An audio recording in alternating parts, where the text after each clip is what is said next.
Hey, Brett, once again, these are things I at least partially believe. I want to present these to you. True, false, or conspiracy? Those are your three answers, Brett. There's been a lot of talk about this new ownership of the UFC.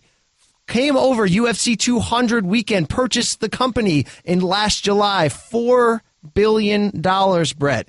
Yet we have not seen or really heard from the faces of this, of the WMEIMG, the overlords, Patrick Whitesell, the Ari Emanuel. Mr. Whitesell looks good in a V-neck T-shirt. We've seen him on the stage at a few weigh-ins, Brett. No one's put a microphone in front of these guys' faces. It hasn't happened yet. They're ghosts. A lot of people go, why, Brett? What's going on? Why week by week do we hear another long-standing Zuffa member has left the company, Brett? What is happening here? My conspiracy theory of the week is this, all right, Brett? Look, we can realize here that the UFC's financial future under the new ownership really hinges on the negotiation of the new TV deal in 2018, which they'll probably be negotiating late this year in 2017. UFC signed that deal with Fox, a 7-year deal in 2011, averaging over $100 million a year. Early reports are looking that they're looking to gain 4 times that amount, Brett. So because of that, and we're already seeing a little bit of this, I have this feeling like 2017 will play out in sort of a constant circuit state of cut off your nose to save your face tactics for the UFC. They'll flood the market with interim titles, which is happening, Brett. You know, Khabib Ferguson, another interim title. Matchups that contradict the UFC's own ranking systems. Some general lawlessness for the sake of good business. The reason to shamelessly drive up these ratings at every turn. Pay-per-view, TV, in order to secure this new TV deal at the price they want to, Brett. Because the reason is, look, they want to get what they put in. They want to start to get that back. They want this TV contract to be the backbone and foundation. Okay, that's not much of a conspiracy, right? That's good business. But you have to ask yourself, why are these new owners not present? Why are we seeing a restrained, softer version of Dana retained as the public face? This is almost a mixture of a conspiracy and bold prediction, Brett, because I kind of have the feeling like they're leaving Dana on the team and purposely not talking and letting only a watered-down version of Dana speak every once in a while because they're using Dana to get them through the hump to get this new TV deal, and that they're loading up as many of these cards as possible. As you saw at the end of 2016, it's all about ratings, pay-per-view buys to get to that deal. And Brett, why haven't they talked yet? I think they will when they sign that deal. Then suddenly you'll see the end of Dana's long run with this company. You'll see the end of the rest of the retained Zuffa veterans to be removed, and the new owners will finally address the company's future publicly, thus announcing a new era, a new world order, if you will, of the sport and company. I think the conspiracy theory here is that Dana is being used as a prop to get them through the new deal, but that is all. They want to wipe the slate clean of Zuffa, clean up. They don't want to talk about the old days. It's all about what's next, Brett. And in that process, we may see a bastardization, a little bit too many boxing tactics into MMA. When the UFC was founded on the idea that we do the things that boxing should but doesn't, I kind of feel like we're going in the wrong direction here. All right. Yeah, I will agree with certain aspects of this conspiracy theory. I mean, I think pretty clearly it's fairly obvious that the new owners are they're looking for short-term gains, you know, maybe sometimes at the expense of long-term respectability and long-term kind of planning. You know, they want the short term.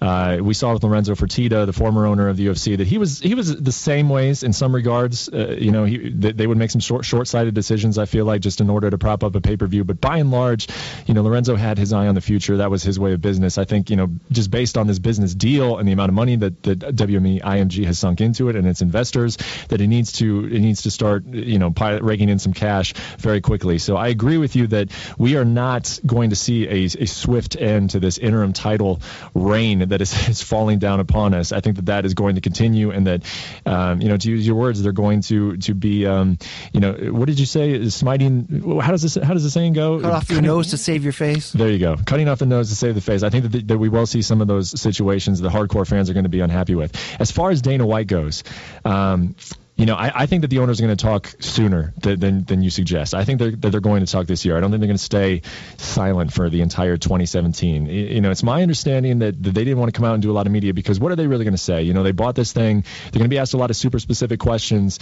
and they're going to be asked about what direction they want to take it. They want to lay the groundwork of where they're going to take it and then talk about it. I think that that's probably what you're seeing here in terms of their silence with the media.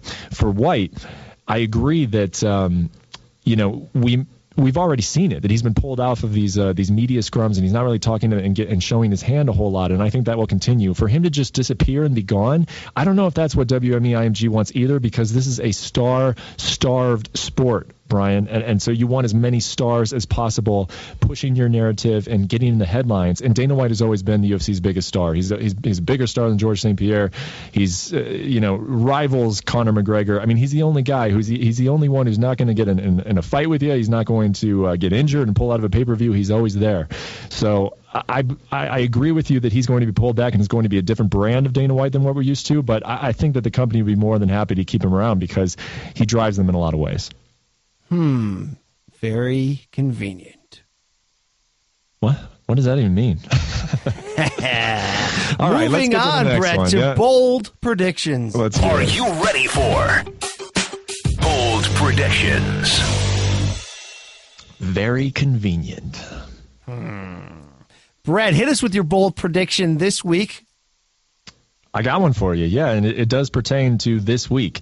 And I'm not sure, once again, I feel like I got to step up my bold prediction game because I said this last week as well, that I didn't know if this was a crazy bold prediction. I mean, this is definitely within the realm of possibility. I think a lot of people would agree with me on when I said that I thought BJ Penn would retire and then unretire at some point down the road.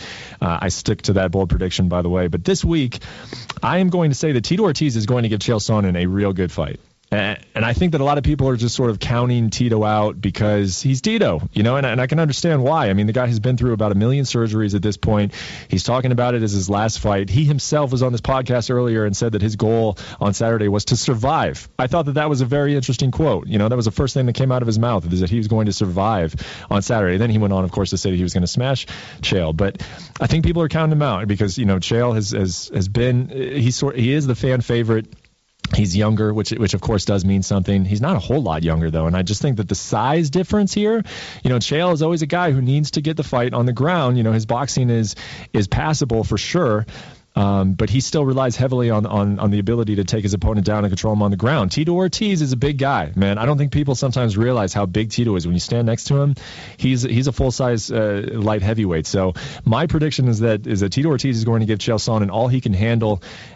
He might beat him. So I think that this is not going to be a spectacular fight. We're talking about two guys who are a little bit past their primes. However, I do think it's going to be a competitive fight.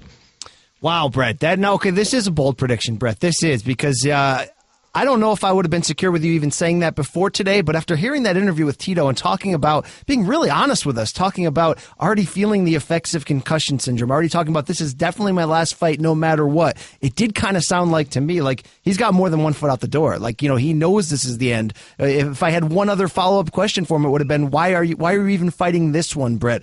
The size difference is very interesting. This is a wrestler versus wrestler matchup, but Tito, 1.5 year layoff, the Tito we've seen in Bellator, yeah.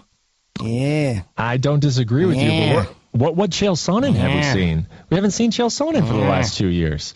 And I think that he's motivated to come back and be, he doesn't want to come back and look bad in a loss to Tito Ortiz. I mean, he's got more pride than that, and he does always come prepared. Chael Sonnen was always a guy who came in shape and was ready to go when the bell rang. But we've seen what happens when he fights bigger guys, man. And have a 2-year layoff, the drug stuff that was out there, now he's presumably his camp is a little bit different now. I don't know, man. I think it's going to be a close fight on Saturday. Give me Chael by decision here, by just outlasting him fitness-wise, and then give me Chael Fedor. No, I don't mean that. But hey, I'd take Chael Rampage. Come on, you probably do mean that. Come on, I'll eat fast food that you won't even look at, Brett. Okay, so I'll take Chael Rampage any day of the week. All right. Moving on, your bold prediction. That's what I want. Moving on to my own pro prediction. Not as timely as yours for this week, but here's my bold prediction, Brett. A favorite of the podcast, an Okamoto guy, a Campbell guy, the one and only Luke Rockhold. Brett, he will not be the UFC's next middleweight champion because that man's name is Yoel Romero, okay? You heard it right here. But Luke Rockhold will closed 2017 as the last man standing with that belt, Brett. His own old belt, his own belt, the one he deserves. Look, Brett, hear me out real quick. You sometimes only get one chance. If you're lucky, sometimes you get none. Maybe sometimes you get two if you're an all-timer. To go on a run at the peak of your absolute prime, run off 4 to 5 wins in a row, fights where you are looking at your absolute all-time best, and be able to showcase what you can really do.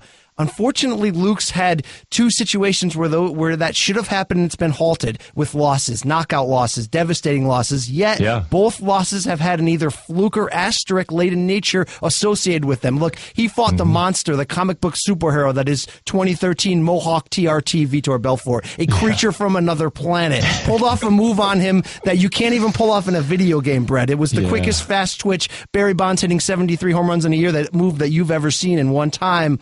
And then, he for his own fault, he got too cocky in the rematch with Bisping. Late notice fight, was nursing a little bit of an injury of himself, got caught against a non-puncher, and that's bad.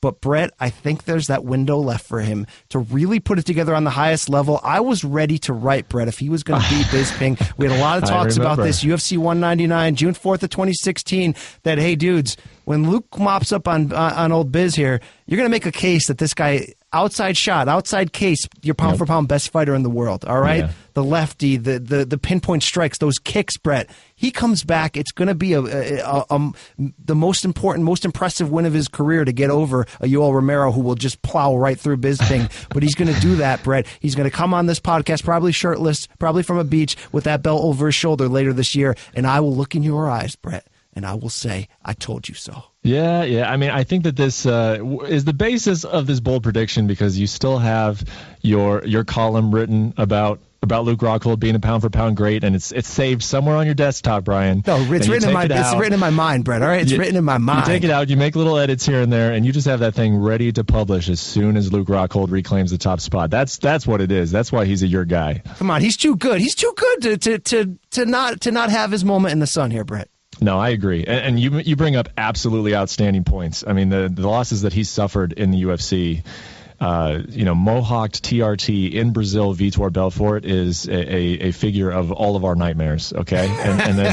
And then Michael Bisping, man, I think it was just fate. I think fate kind of got in there and said, you know what, Michael Bisping's been waiting a long time for this, Luke, and I'm sorry, you're going to have to be the one that falls here. So I agree with you, man. I've looked at Luke Rockhold as probably the best middleweight for a while now, and he's had some bad losses, and he's had some trouble staying healthy. So I think if something interrupts your bold prediction, it will be Luke Rockhold's health, and I hope that's not the case this year.